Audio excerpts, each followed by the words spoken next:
wabarakatuh. Untuk seluruh warga Kota Bogor, mari kita bersama-sama sukseskan pemilihan serentak pertama di Indonesia dengan cara datang ke TPS pada hari Rabu tanggal 27 November 2024.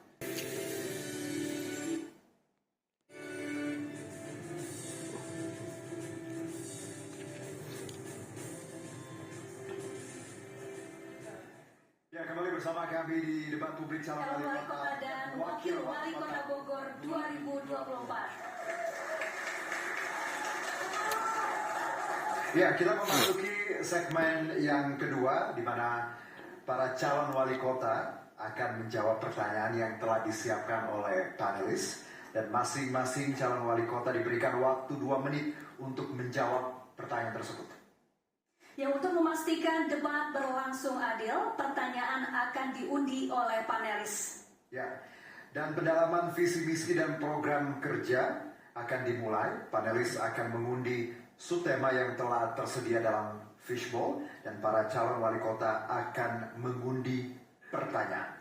Boleh sambil diperlihatkan, Prof, kepada audiens dan juga kamera. Ya, boleh dibacakan, Prof. Infrastruktur dan lingkungan hidup. Baik. Tata kelola infrastruktur dan lingkungan hidup.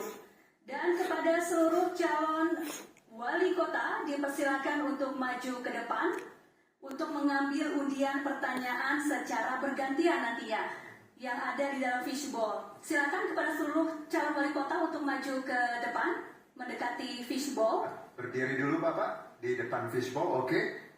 Undian ini akan menentukan pertanyaan dari para panelis. Oke, kami mulai dulu paslon nomor urut 2, silakan mengambil huruf dalam fishbowl, kami persilakan. Boleh diperlihatkan Bapak? B.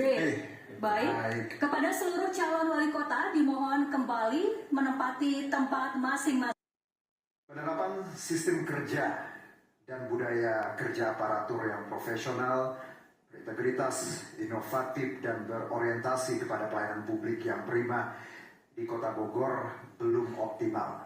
Pertanyaannya, bagaimana upaya pasangan calon dalam mengimplementasikan budaya integritas, profesionalitas, dan inovasi yang berorientasi pada pelayanan prima di lingkungan pemerintah Kota Bogor?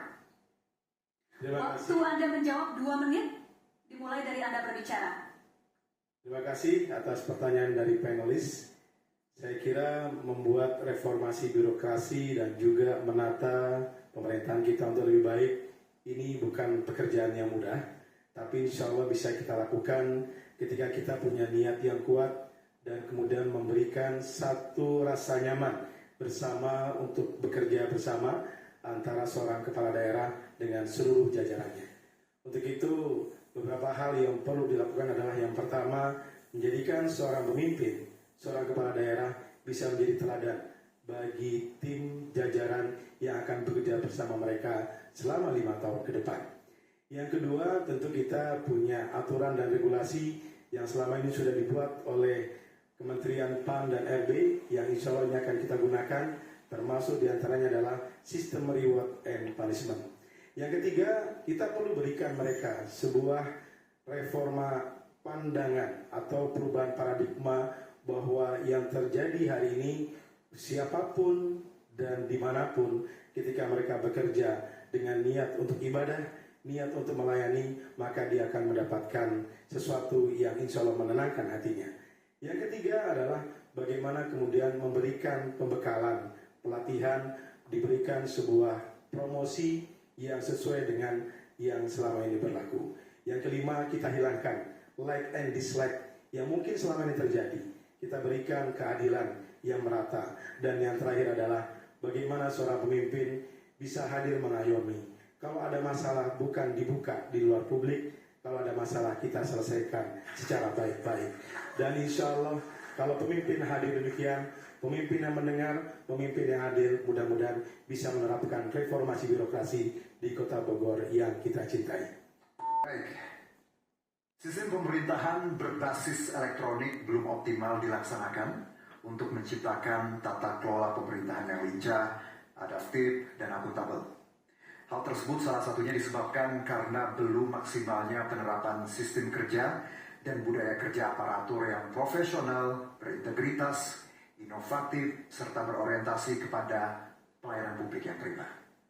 Pertanyaannya Bapak, bagaimana upaya konkret untuk mengoptimalkan sistem pemerintahan berbasis elektronik dengan mendorong efektivitas penerapan sistem dan budaya kerja di lingkungan pemerintahan untuk meningkatkan kinerja pelayanan kepada masyarakat? Baik, Bapak, waktu Anda menjawab 2 menit dimulai saat Anda berbicara. Baik, terima kasih panelis dan perumus. Pertanyaannya sangat menantang. Yang pertama, tentu dalam konteks kita memperbaiki kinerja birokrasi adalah bagaimana sistem itu dibangun.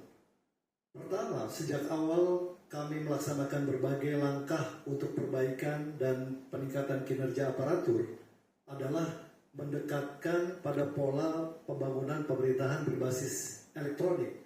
Salah satunya adalah bagaimana pembangunan pemerintahan berbasis elektronik ini juga bisa meningkatkan mutu pelayanan kepada publik. Dan kami sudah membangun yang namanya mall pelayanan publik disertai dengan berbagai langkah-langkah teknis untuk meningkatkan kinerja aparatur, khususnya bagi mereka yang langsung melayani teknis kepada masyarakat di lapangan. Nah, di layanan pemerintahan berbasis elektronik, terutama di dalam mall pelayanan publik, kami sudah merangkum paling tidak 144 perizinan dan non-perizinan. Semua dilaksanakan dengan pola elektronik yang terpadu, satu dinas dengan dinas yang lain. Untuk itu kami juga memberikan semacam training kepada mereka yang secara langsung menangani persoalan perizinan di masing-masing dinas. Dan sampai dengan saat ini alhamdulillah proses perizinan yang selama ini terpencar di berbagai unit kerja ada di dalam satu teknis kerja yang sudah kami bangun. Dan alhamdulillah memberikan banyak sekali perubahan khususnya pelayanan kepada masyarakat. Kemudian selanjutnya kami juga tentu membuka peluang kepada masyarakat untuk memberikan pengaduan. Pengaduan secara elektronik sudah kami bangun dalam bentuk aplikasi Sibadra. Nah, aplikasi Sibadra ini sudah berjalan sejauh ini dan ini sangat efektif untuk meningkatkan pelayanan, khususnya pelayanan yang terkait langsung dengan apa yang ada di masyarakat. Baik, Ibu, salah satu isu penting tentang perubahan dan pemukiman di Kota Bogor adalah pengelolaan sampah yang belum berkelanjutan. Pertanyaannya, apa kebijakan dan program strategis Paslon terkait pengelolaan sampah berkelanjutan di perubahan dan pemukiman warga di Kota Bogor? Baik, waktu menjawab 2 menit dimulai saat Anda berbicara. Silakan. Baik, terima kasih. Jadi urusan sampah ini adalah urusan hampir semua kota kabupaten. Mau kota besar, kota kecil, semuanya dipusingkan dengan urusan sampah. Nah, pilah sampah dari rumah tangga itu harus kita tingkatkan dan kita galakan. Kami akan membentuk satu RT itu ada satu bank sampah. Kenapa? Karena di situ bisa dipilah sampah, mana yang sampah basah dan mana yang sampah plastik yang bisa didaur ulang. Itu akan mengurangi beban di TPA Galuga. 70% sampah itu baru bisa terangkut untuk di TPA Galuga. Sementara sisanya itu dibuang ke kali, ke saluran, kemana-mana yang bisa dibuang masyarakat tanpa pikir panjang. Kemudian untuk satu RT, satu bank sampah, kemudian kita juga ke depannya akan membuat zero waste landfill, yaitu pengolahan sampah terintegrasi di mana sampah itu bisa didaur ulang. Itu akan kami laksanakan insya Allah dalam 5 tahun ini. Kita akan mulai mengajak masyarakat untuk paham bahwa sampah itu ada nilai ekonomisnya. Jadi tidak dibuang sembarangan, tapi harus sudah dipilah dari mulai rumah sendiri. Kemudian selanjutnya juga untuk para tenaga pasukan orange, pasukan sampah yang memungut sampah, itu juga perlu untuk ditingkatkan insentifnya karena memang banyak sekali keluhan dari mereka bahwa insentif yang mereka terima itu tidak lagi sesuai atau tidak sesuai dengan UMR. Akibatnya apa? Akibatnya supaya nanti ke depannya tidak lagi kejadian kebocoran mereka diduga untuk ngambil uang bensin. Terima kasih. Pertanyaan tidak akan kami ulang, jadi mohon didengar dengan seksama. Kota Sains Maju, Kreatif dan Berkelanjutan adalah visi dari Kota Bogor yang telah ditetapkan dalam RPJPD Kota Bogor 2025-2045. Untuk mencapai visi tersebut tentunya perlu dukungan infrastruktur yang memadai agar Kota Sains Maju, Kreatif dapat terwujud. Pertanyaannya, jika Anda terpilih menjadi wali kota atau wakil wali kota Bogor, sebutkan dan uraikan dengan singkat 3 langkah strategis penyediaan infrastruktur Kota Sains Maju, Kreatif dan Berkelanjutan yang memadai di 100 hari pertama. Baik, waktu Anda menjawab 2 menit dimulai saat Anda berbicara. Baik, terima kasih pertanyaannya kepada para panelis. Tentu saja untuk menciptakan sebuah kota sains kreatif berkelanjutan, kita harus melakukan itu dari warga, dari tingkat keluarga. Kami mempunyai program untuk membuat program UMKM untuk ibu-ibu dan anak muda. Selain itu kami juga akan membuat center, pusat kewirausahaan dan pelatihan untuk ibu-ibu dan anak muda. Dari situ kita akan merancang anggaran dan tindakan semua ke masyarakat dengan membawa tim yang sudah berpengalaman di bidangnya tentunya untuk melakukan pelatihan jemput bola di wilayah. Saja akan terbentuk kreativitas dari tingkat keluarga di masyarakat. Itu akan kita tularkan juga. Kita akan buat center pusat di mana warga juga bisa datang ke sana. Kita ajarkan tentang ilmu. Ilmu itu bukan hanya membuat suatu barang, tapi sekarang sistemnya adalah digitalisasi. Digitalisasi merupakan ilmu yang sangat penting untuk masyarakat, di mana masyarakat harus diajarkan sistem digitalisasi dengan bahasa yang mudah dimengerti. Saat ini kesulitannya adalah yang saya ketahui bahwa masyarakat belum bisa menyerap ilmu-ilmu tersebut karena bahasa yang dibawa masih bahasa yang sangat sulit. Jadi kita harus pendekatan dari edukasi ke masyarakatan di wilayah. Kemudian tentu saja keterampilan anak muda. Jadi saya punya mimpi bahwa anak muda di Kota Bogor lulus SMA harus punya keterampilan yang lain. Bukan hanya anak lulus SMA punya ijazah. Karena itu pun tidak akan membawa Kota Bogor lebih maju lagi. Tentu saja kita juga punya program yang lain, 1000 sarjana untuk Kota Bogor. Di situ tentu saja perkembangan ilmu pengetahuan untuk anak Kota Bogor akan semakin meningkat. Dengan meningkatnya kemampuan itu maka akan meningkat juga pendapatan ekonomi keluarga dan juga akan meningkatnya derajat kesehatan masyarakat di Kota Bogor. Terima kasih. Baik. Implementasi integrasi digital dalam pelayanan publik dianggap masih belum efektif.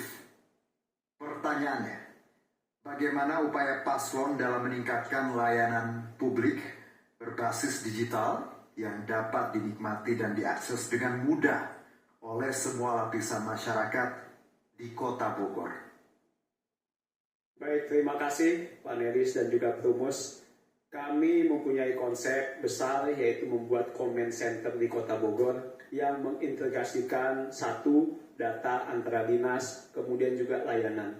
Kalau tadi soal NPP lebih banyak soal keperizinan, maka di comment center ini menjadi pusat pelaporan dari masyarakat. Kami tahu ada Sibadra, namun fitur-fiturnya juga belum lengkap, tidak sehebat Jaki, jadi mungkin harus diupdate lagi. Ya, sehingga bukan hanya pelaporan, tapi juga pemesanan ambulans, kemudian hotline pengaduan dan lain sebagainya menjadi terintegrasi. Sekaligus comment center juga menjadi tolak ukur kinerja dinas-dinas yang ada di Kota Bogor.